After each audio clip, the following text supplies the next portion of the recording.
সকলকে শুভেচ্ছা জানিয়ে শুরু করছি বাংলা ভিউ সমসাময়িক প্রসঙ্গ। এই মুহূর্তে স্টুডিও থেকে আপনাদের সাথে সরাসরি যুক্ত হয়েছি আমি নাফিসা তানজিন। এই অনুষ্ঠানের মাধ্যমে আমরা আপনাদেরকে জানিয়ে দেওয়ার চেষ্টা করব সাময়িক সময়ে আলোচিত কিছু প্রসঙ্গ। আজ মঙ্গলবার 13 বৈশাখ 1429 বঙ্গাব্দ, 26 এপ্রিল 2022 খ্রিস্টাব্দ। প্রথমেই জানিয়ে দেওয়ার চেষ্টা করব সিলেটে ঘটে যাওয়া কিছু আলোচিত প্রসঙ্গ। সিলেটে গভীর রাতে সড়ক দুর্ঘটনায় গেল যুবকের প্রাণ। সিলেটে ট্রাক সিএনজি অটোরিকশার মুখোমুখি সংঘর্ষে এক যুবক নিহত হয়েছেন। সোমবার দিবাগত রাত 2:30টার দিকে সদর উপজেলার খাদিমনগর ইউনিয়নের ধোপাগুল কেন্দ্রীয় জামে মসজিদের সামনে এই দুর্ঘটনাটি ঘটে। নিহত যুবকের নাম মোস্তাক আহমদ। তিনি গোয়াইনঘাট উপজেলার শালুটিকর বহর গ্রামের দুলাল মিয়ার একমাত্র ছেলে। জানা যায়, সোমবার দিবাগত রাত 2:30টার দিকে দ্রুত গতিতে আসা ট্রাকের সাথে মুখোমুখি সংঘর্ষ হয় অপর দিক থেকে আসা সিএনজি এর। ঘটনাস্থলে প্রাণ হারান মোস্তাক। এই ঘটনায় অটোরিকশা চালক জাহাঙ্গীর গুরুতর আহত হয়েছেন। আহত বাকিদের পরিচয় তাৎক্ষণিক পাওয়া যায়নি। স্থানীয়রা আহতদের উদ্ধার করে ওসমানী মেডিকেল কলেজ হাসপাতালে প্রেরণ করে। নিহত যুবকের লাশ ময়নাতদন্তের জন্য ওসমানী মেডিকেল কলেজ হাসপাতালের মর্গে রয়েছে বলে জানায় গোয়াইনঘাট পুলিশ। সিলেটে বিদ্যুতের রিচার্জ কার্ড বন্ধ থাকবে 5 দিন। আসন্ন ঈদুল ফিতরের ছুটি উপলক্ষে 5 দিন বিদ্যুৎ উন্নয়ন বোর্ড বিক্রয় ও বিতরণ বিভাগ 2 এর আওতাধীন গ্রাহকরা prepayment meter recharge card ক্রয় করতে পারবেন না। আগামী 30 এপ্রিল থেকে 4 মে পর্যন্ত এই 5 দিন রিচার্জ কার্ড বন্ধ থাকবে। বিষয়টি এক বিজ্ঞপ্তিতে জানিয়েছেন বিউব বিক্রয় ও বিতরণ বিভাগ 2 এর নির্বাহী প্রকৌশলী শামসী আরেফিন। তবে ওই 5 দিন মোবাইল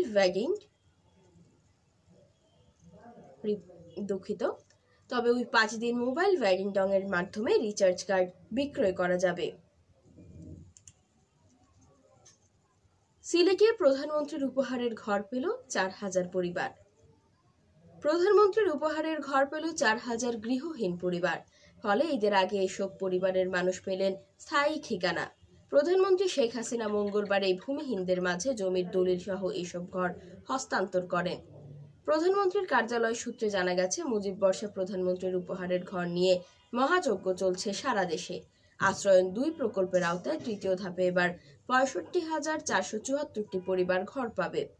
তন্মধ্যে সিলেট বিভাগে 4069 ও জেলায় 817টি পরিবার পেল প্রধানমন্ত্রীর উপহারের ঘর।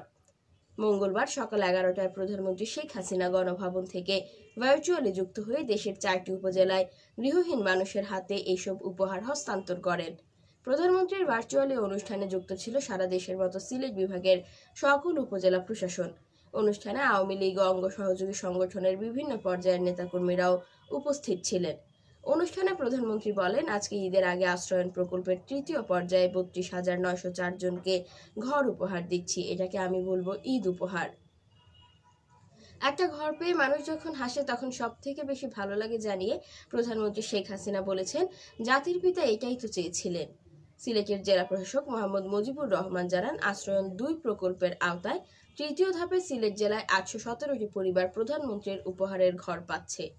এর মধ্যে জেলার বালাগঞ্জে 42, বিয়ানীবাজারে 120, বিশ্বনাথে 33, কোম্পানীগঞ্জে 33, ফেঞ্চুগঞ্জে 12, গোপালগঞ্জে 50, গোয়াইনঘাটে 224, জৈন্তাপুরে 87, কানাইঘাটে 84, সিলেট সদরে 60, জকিগঞ্জে 35, দক্ষিণ সুরমায় 27 ও ওসমানীনগরে 10টি পরিবারকে দেয়া হচ্ছে ঘর। উল্লেখ্য, সিলেট জেলায় প্রথম পর্যায়ে 3137টি, দ্বিতীয় পর্যায়ে 115টি ঘর উদ্বোধন করা হয়েছে। তৃতীয় পর্যায় সহ সিলেট জেলায় মোট পুনর্বাসিত পরিবারের সংখ্যা হবে 4069টি। 31 হাওরে 20,000 হেক্টর ফসলের ক্ষতি, প্রকৃত তথ্য গোপন করার অভিযোগ। সুনামগঞ্জে পরপর হাওর ডুবির ঘটনায় সংবাদ সম্মেলন করেছে কৃষক সংগঠন হাওর বাঁচাও আন্দোলন। মঙ্গলবার দুপুরে দক্ষিণ সুনামকণ্ঠ কার্যালয়ে আয়োজিত সংবাদ সম্মেলনে সংগঠনের পক্ষ থেকে দাবি করা হয়, 2 এপ্রিল থেকে শুরু করে 26 এপ্রিল পর্যন্ত বাঁধ ভেঙে ও পানি উপচে জেলার ছোট বড় 31টি হাওর তলিয়ে প্রায় 20,000 হেক্টর জমির বড় ফসল তলিয়ে গেছে। বেশিরভাগ হাওরে পানি উন্নয়ন বোর্ডের বাঁধ ভেঙে তলিয়ে গেল। ক্ষয়ক্ষতির প্রকৃত তথ্য তুলে না ধরে বাঁধ নির্মাণে অনিয়ম দুর্নীতির সাথে জড়িতদের পক্ষে সংশ্লিষ্ট প্রশাসন কাজ করছে বলে অভিযোগ করা হয় সংবাদ সম্মেলনে। হাওরে এখনো অর্ধেক ধান কাঁচা অবস্থায় থাকলেও কৃষি বিভাগ খাতা কলমে ধান কাটার পার্সেন্টেজ বাড়িয়ে ক্ষয়ক্ষতির তথ্য গোপন করছে বলে অভিযোগ করা হয় সংগঠনের পক্ষ থেকে। কৃষকদের স্বার্থে হাওর ডুবির প্রকৃত তথ্য সরকারকে জানানোর পাশাপাশি হাওর ধান কাটার সঠিক তথ্য তুলে ধরতে সংশ্লিষ্ট প্রশাসনের প্রতি আহ্বান জানান সংগঠনের নেতাকর্মীরা। হাওর বাঁচাও আন্দোলন কেন্দ্রীয় কমিটির সহসভাপতি সুকেন্দু সেনের সভাপতিত্বে সংবাদ সম্মেলনে লিখিত বক্তব্য তুলে ধরেন সাধারণ সম্পাদক বিজয় সেন রায়। ফসল রক্ষা, বাঁধ নির্মাণ কাজের শুরু থেকে পিআইসি গঠনে অনিয়ম, বাঁধ নির্মাণ কাজে অনিয়ম ও দুর্নীতি আর লুটপাট সহ সিন্ডিকেটের মাধ্যমে বাঁধ বাগিয়ে নিয়ে সরকারের টাকা হাতিয়ে নেওয়ার অভিযোগ করা হয়। ফলে পাহাড়ি ঢলে দুর্বল বাঁধ ভেঙে কৃষকের শরীর সমাধি হয়েছে। যেসব বাঁধ ভেঙে ফসল তলিয়ে গেছে তদন্ত করে পিআইসি সহ সংশ্লিষ্টদের আইনের আওতায় আনার দাবি জানান সংগঠনের নেতারা। আসছি জাতীয় প্রসঙ্গে। সাগর রুনি হত্যা মামলার প্রতিবেদন 88 বার পেছালো। সাংবাদিক দম্পতি সাগর সারোয়ার ও মেহরুন রুনি হত্যা মামলার তদন্ত প্রতিবেদন জমা দেওয়ার তারিখ 88 বারের মতো পিছিয়েছে। পরবর্তী তদন্ত প্রতিবেদন দাখিলের জন্য আগামী 7 জুন দিন ধার্য করেছেন আদালত। মঙ্গলবার 26 এপ্রিল মামলার তদন্ত প্রতিবেদন দাখিলের জন্য দিন ধার্য ছিল। তদন্ত সংস্থার প্রতিবেদন দাখিল না করায় ঢাকা মেট্রোপলিটন ম্যাজিস্ট্রেট দেবদাস চন্দ্র অধিকারী প্রতিবেদন দাখিলের জন্য নতুন এ দিন ধার্য করেন। মামলায় রুনির বন্ধু তানভীর রহমান সহ মোট আসামি 8 জন। অন্য আসামিরা হলেন বাড়ির নিরাপত্তা কর্মী এনাম আহমেদ ওরফে হুমায়ুন কবির, রফিকুল ইসলাম, বকুল মিয়া, মিন্টু ওরফে বারগিরা, মিন্টু ওরফে মাসুম মিন্টু, কামরুল হাসান অরুণ, পলাশ রুদ্রপাল, তানভীর ও আবু সাইদ। 2012 সালের 11 ফেব্রুয়ারি রাতে রাজধানীর পশ্চিম রাজবাজারে সাংবাদিক দম্পতি, মাছরাঙা টেলিভিশনের বার্তা সম্পাদক সাগর সারোয়ার এবং এটিএন বাংলার জ্যেষ্ঠ প্রতিবেদক মেহরুন রুনি নিজ ভাড়া বাসায় খুন হন। পরদিন ভোরে তাদের মরদেহ উদ্ধার করা হয়। এই ঘটনায় রুনির ভাই নওশের আলম রোমান পরদিন শেরেবাংলা নগর থানায় হত্যা মামলা করেন। মামলার বিবরণে জানা যায়, প্রথমে মামলার তদন্ত কর্মকর্তা ছিলেন ওই থানার একজন উপপরিদর্শক। 4 দিন পর এই হত্যা মামলার তদন্তভার ঢাকা মহানগর গোয়েন্দা পুলিশের কাছে হস্তান্তর করা হয়। 2 মাসেরও বেশি সময় তদন্ত করে হত্যার রহস্য উদ্ঘাটনে ব্যর্থ হয় ডিবি। পরে হাইকোর্টের নির্দেশে 2012 সালের 18 এপ্রিল হত্যা মামলার তদন্তভার র্যাবের কাছে হস্তান্তর করা হয়। নিউ মার্কেটে সংঘর্ষ, আগাম জামিন পেলেন বিএনপির 14 নেতাকর্মী।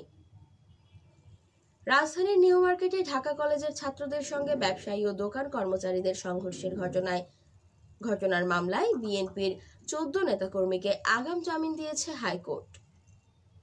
মঙ্গলবার বিচারপতি মোস্তফা জামান ইসলাম ও বিচারপতি মোহাম্মদ সেলিমের হাইকোর্ট বেঞ্চ তাদের 6 সপ্তাহের আগাম জামিন দেয়।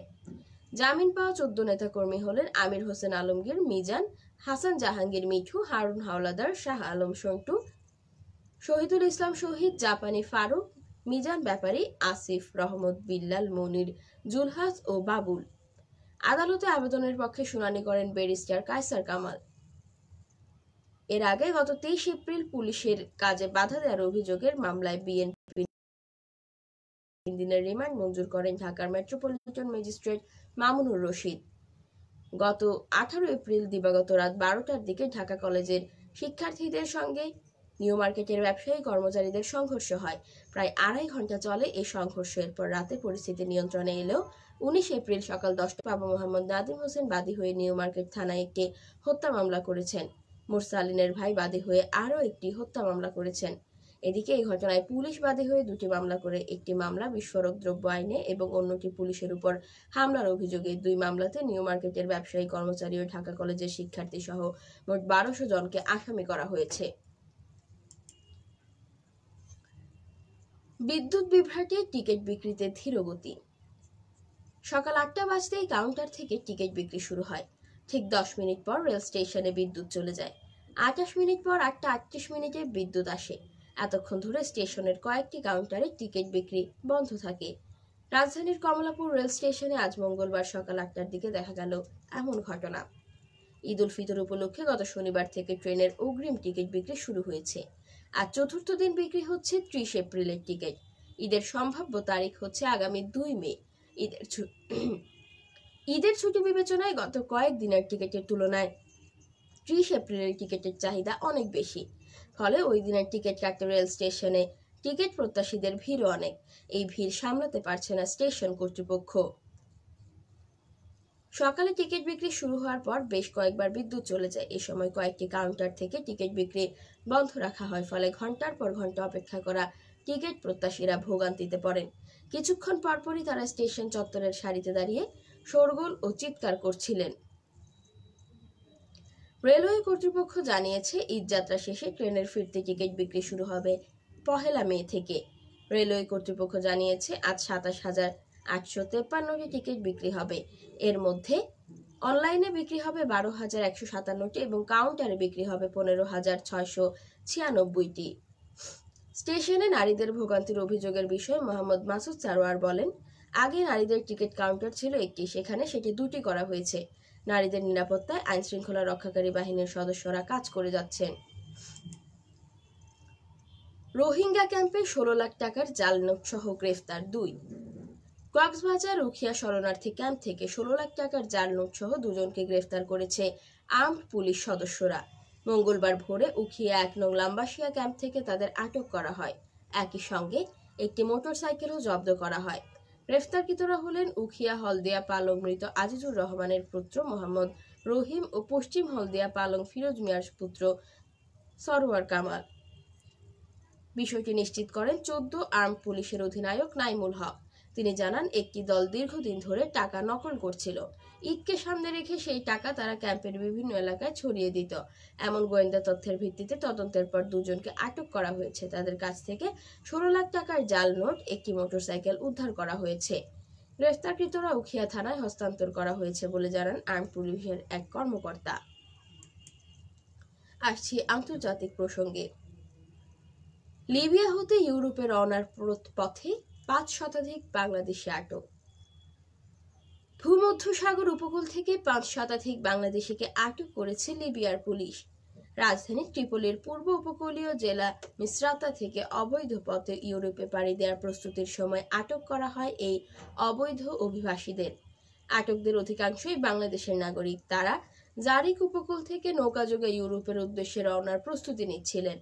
লিবিয়া পুলিশের বরাত দিয়ে খবর প্রকাশ করেছে স্থানীয় বিভিন্ন সংবাদ মাধ্যম। লিবিয়ান টিভি আল আহরারের খবরে বলা হয়, উপকূলে ঝটিকা অভিযান চালিয়ে প্রায় 600 অভিবাসীকে আটক করা হয়। আটককৃতদের একাধিক ছবি ও ভিডিও রিলিজ করেছে টিভি চ্যানেলটি। মিসরাতা মেট্রোপলিটন পুলিশের ফেসবুকেও এ বিষয়ে পোস্ট দেওয়া হয়।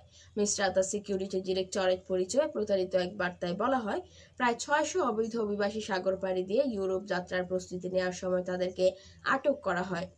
এদিকে ত্রিপলির বাংলাদেশ দূতাবাস সূত্র জানিয়েছে, আটক অভিবাসীদের মধ্যে উল্লেখযোগ্য সংখ্যক বাংলাদেশি থাকায় তাৎক্ষণিকভাবে 2 জন কর্মকর্তাকে ডিটেনশন সেন্টার ফলো আপের দায়িত্ব দেওয়া হয়েছে।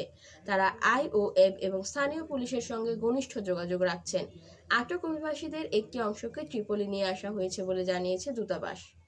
লিবিয়ান পুলিশের তথ্য অনুযায়ী মোট 541 জনকে আটক করা হয়েছে, যার মধ্যে 5 শতাধিক বাংলাদেশি রয়েছেন বলে প্রাথমিক ধারণা দেওয়া হচ্ছে। দূতাবাস টিম রবিবার 240 জনের সঙ্গে যোগাযোগ করতে পেরেছে। আটকদের নাগরিকত্ব যাচাই বাছাই শুরু করা হয়েছে। রিপোর্ট আসার পর নিশ্চিত হওয়া যাবে কতজন বাংলাদেশি রয়েছেন। ইউক্রেনে অভিযান নিয়ে রাশিয়ার বিস্ফোরক দাবি। রাশিয়ার সেনাবাহিনী ইউক্রেনে তাদের সামরিক অভিযান নিয়ে হালনাগাদ তথ্য প্রকাশ করেছে। সামাজিক যোগাযোগ মাধ্যমে প্রকাশিত তথ্যে এক রাতে তারা 500 সেনা হত্যার দাবি করেছে। রাশিয়া আরও দাবি করেছে, উচ্চ নির্ভুল বিমান ভিত্তিক ক্ষেপণাস্ত্র ইউক্রেনের সামরিক স্থাপনায় আঘাত হানে। এর মধ্যে কার্কিভে 2টি গোলাবারুদের কারখানাও ছিল। এছাড়াও তারা 59টি সাঁজোয়া যান, 2টি S-300 বিমান বিধ্বংসী ক্ষেপণাস্ত্র এবং ইউক্রেনের 13টি ড্রোন ধ্বংস করারও দাবি করেছে। রাশিয়ার প্রতিরক্ষা মন্ত্রণালয় এসব দাবি করলেও সংবাদ মাধ্যম গার্ডিয়ান স্বতন্ত্রভাবে এসব তথ্যের সত্যতা নিশ্চিত করতে পারেনি। রাশিয়ার গ্রামে বোমা হামলা চালিয়েছে ইউক্রেন, স্থানীয় গভর্নরের দাবি। রাশিয়ার বেলগোরোদ অঞ্চলের গভর্নর বলেন, ওই অঞ্চলের একটি গ্রামে বোমা হামলা চালিয়েছে ইউক্রেনীয় বাহিনী। এ ঘটনায় 2 বেসামরিক নাগরিক নিহত এবং বেশ কিছু ঘরবাড়ি ক্ষতিগ্রস্ত হয় বলে দাবি করেন তিনি। খবর এএফপি। বেলগোরোদ অঞ্চলের গভর্নর ভিয়াচেস্লাভ গ্লাদকভ টেলিগ্রাম পোস্টে লেখেন, একটি গ্রামকে হামলার লক্ষ্যবস্তু করা হয়েছে, এতে বেসামরিক বাসিন্দা আহত হওয়ার নিশ্চিত তথ্য পাওয়া গেছে। ভিয়াচেস্লাভ গ্লাদকভ আরও বলেন, জুরাভলিয়াভকো গ্রামে এক ব্যক্তি তার হাতে এবং এক নারী গলায় আঘাত পেয়েছেন। ওই এলাকায় কিছু ঘরবাড়ি আংশিক ধ্বংস হয়েছে বলে উল্লেখ করেছেন গ্লাদকভ। গত কয়েক সপ্তাহে ইউক্রেনের বিরুদ্ধে রাশিয়ার ভূখণ্ডে হামলার অভিযোগ তুলেছে মস্কো। এর মধ্যে বেলগোরোদের 2টি গ্রাম ও ব্রিয়ানস্কের একটি গ্রাম রয়েছে। গতকাল সোমবার ইউক্রেনের কাছে কুরস্ক অঞ্চলের গভর্নর দাবি করেন, রুশ বাহিনীর 2টি ইউক্রেনীয় ড্রোন ভূপাতিত করেছে। আজ এখানেই শেষ করছি। সকলেই ভালো থাকুন, সুস্থ থাকুন, চোখ রাখুন বাংলা ভিউর পর্দায়।